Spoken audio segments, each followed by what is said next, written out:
Robin Williams. I mean, he wasn't just a comedian, was he? He was this cultural force of nature, a total comet of comedy who could go from this wild, manic genius to someone so profoundly vulnerable, all in a single heartbeat. But behind that incredible light, we now know he was dealing with a deep, private struggle. So today, we're going to try and understand the man behind all that laughter.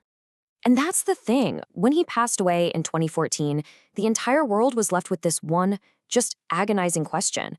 It didn't make sense. How could the guy who was the source of so much happiness for all of us be in that much pain himself? That's the central mystery we're really going to dig into. And this leads us right to this classic idea, right? The sad clown paradox. It's this theory that the people who work the absolute hardest to make us laugh are often doing it to fight off their own demons. And Robin Williams, wow, he might just be the most famous and maybe the most heartbreaking example of this we've ever seen. This quote, which is widely attributed to him, almost feels like it unlocks his entire way of thinking. It points to this really profound empathy, this need to save other people from the kind of pain he knew so well. It's really the emotional anchor for this whole story. Okay, so to really get the paradox, we first have to appreciate the phenomenon. His rise to fame wasn't just fast, it was explosive. A true comet of comedy that just lit up the entire world. And it all started in this big, quiet house. He was actually a shy, kind of lonely kid who started doing funny voices for one reason: to connect with his mother, to make her laugh. That little coping mechanism from his childhood, it became his superpower. A skill he later took to the legendary Juilliard School, right alongside his lifelong friend, Superman himself, Christopher Reeve. And get this, even at a place like Juilliard, which is just packed with incredible talent, Robin was on a whole other planet. His teachers knew he was a genius, but they had no idea what to do with him. How do you teach someone like that? He was this force that you just couldn't bottle up with classical training. He was something else entirely. And then that raw, untamable talent just exploded onto our TV screens. His breakout role as Mork from Ork was literally built for him. The writers couldn't keep up with his brain, so they would just leave blank spaces in the script that said, Robin does his thing. And he did. He unleashed that incredible stream of consciousness genius on all of us. Nanu nanu. But here's the thing. He was terrified of being stuck in a box, of just being the zany alien forever.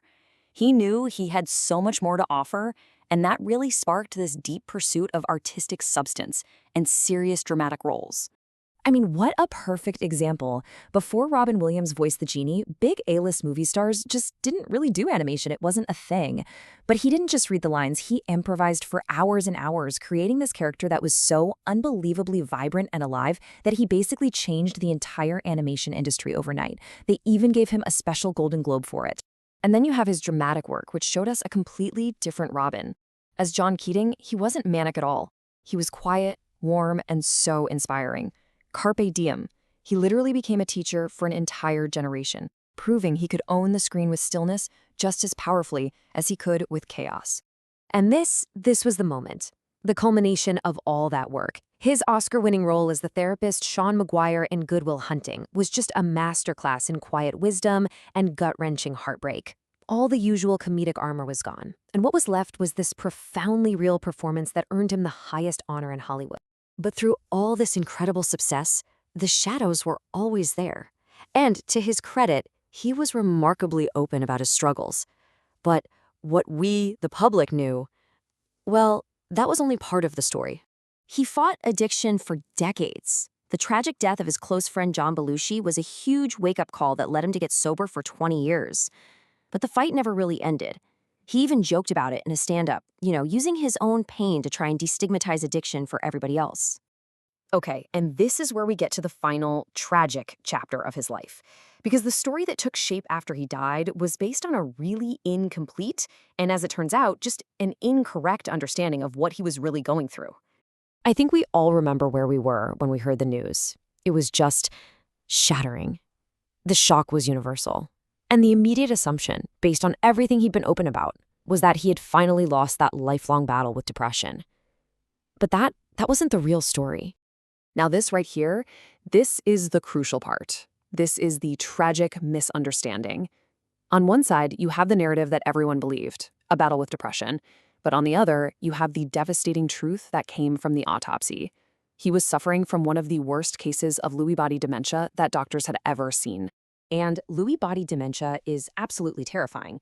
It's this vicious, degenerative brain disease that attacks your mind from every possible angle.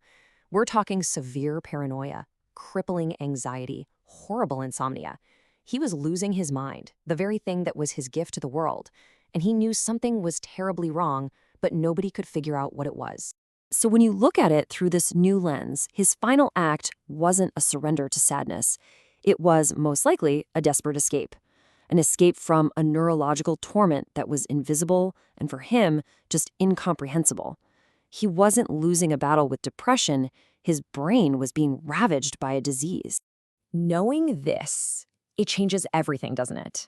It completely reframes his final struggle, and it just deepens his legacy, which was always about so much more than just being funny. His legacy is just immense. It's in his movies that go from the absolutely ridiculous to the truly sublime. It's in the way he taught all of us that laughter is a critical tool for survival. And tragically, his death sparked this massive global conversation about the invisible illnesses of the mind, both mental and neurological. He was a true humanist who used his humor to try and heal. So in the end, yeah, his gift to the world was laughter.